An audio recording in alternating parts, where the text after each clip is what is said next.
The COVID-19 pandemic has caused numerous economic activities to come to a halt. But COVID-19 did not stop climate change. Through global concerted efforts, the world is gradually opening up again. However, we cannot and should not just go back to normal. We need to focus not just on economic recovery. Rather, recovery policies should trigger investments and behavioral changes. So we are delighted to report, and despite the pandemic, the compliance rate on the submission of sustainability reports is very encouraging. The SEC will continue to monitor this development and align our SR guidelines accordingly. It is our hope that in the process of preparing this report, we would all be reminded that the responsibility of creating a sustainable environment is a responsibility that need not even be in our laws. We are conscious of the fact that ESG reporting is new to the Philippines. We at UNDP are committed to contribute to make sure that this becomes a globally aligned standard practice, not only for publicly listed companies, but for the remaining business entities as well. We will aim to improve the matrices of reporting such that the tools are harmonized and aligned with global standards, and the quality of reporting is transparent, easily accessible to the public, and useful for policy and decision making. In addition, we will strive to create an ecosystem of innovation, climate finance, leverage private sector capital, and support the development of a data-driven platform for effective policy dialogue and research.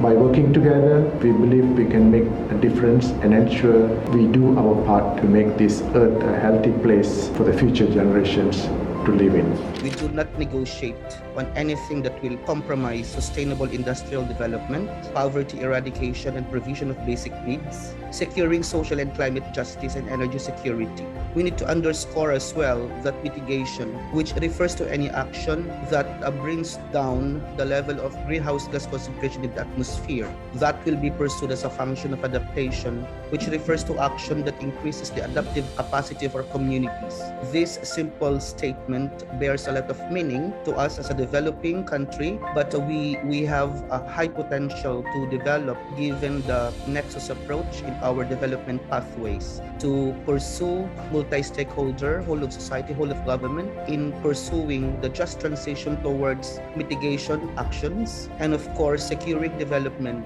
in light of our increasing adaptation needs. So our mantra is to not just allow the people to survive, it's the bare minimum. But this era of climate change should be an opportunity to develop cognizant of the global goal on temperature. The initiative to generate the climate change statistics started way back when we started with the PSA, but this is something that we need to really understand. As statistician, we need to look at what are exactly climate change. Is this different with the disaster statistics? Is this different with the hazard events? So these are things that we in the statistics has yet to follow up from the technical experts. The main focus of the PSA is to conduct the inventory, document, archive, and monitor the sector-specific or the agriculture greenhouse gas inventories. Initial scanning showed that there are three major strategies that we can adopt, implement across the group. First is around reduction strategy. The first one is securing your renewable energy, and we call this offsite RE. The second strategy is around carbon offsetting that provides a mechanism to reduce GHG emissions in the most economically efficient manner. And lastly, investment around nature-based solutions related to the protection and development of forests. It is believed that a large-scale forest projects can help achieve the goals of the Paris Agreement. This is Ayala's concrete contribution to the well-being of future generations generation of Filipinos. The bank is a pioneer in terms of practicing sustainable energy finance as an effective approach to harnessing clean, renewable energy.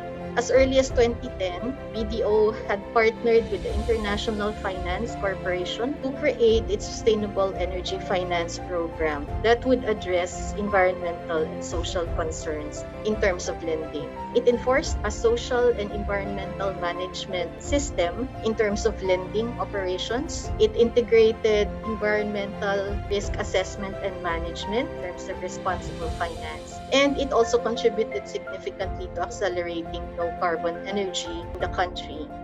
De La Salle University framed its vision and mission, clearly articulating that we want to be not only a learner-centered research university, but likewise, we want to do this attuned to a sustainable Earth. From the get-go, we wanted to operate all our vision and mission activities considering how we can actually have a sustained Earth and to contribute to it. Vision and mission, we understand, may not be sufficient because we need to make sure that it is grounded on certain policies that will guide decisions. And that's the reason why when we take a look at decisions, we started to formulate a sustainability policy and agenda. This agenda anchors three particular items that we wanted to highlight: education, research, and the formation of the next generation. Sustainable Rumble is the first podcast in the Philippines that looks into the critical issues of sustainable development in the Philippines, way back around May 2020. And since then, we have produced around 30 episodes ranging from sustainability reporting, circular economy, transport, and urban development, with 4 special episodes on issues such as climate change and internationally determined contributions to the Paris Agreement with the Society of Sustainability Practitioners and the Climate Reality Project Philippines, as well as social innovation on the national scale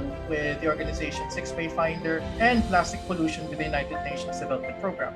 Change indeed is overdue. And in fact, the narrative is not about saving this planet. The narrative should be saving humanity. I believe that profit should be a product of a business purpose, but not the purpose of business. Because the purpose of business is to solve the problems of people and the planet profitably and not profit from causing these problems. Therefore, in reshaping our current system, new ways of thinking about the purpose of business and its role in and relationship with society are necessary.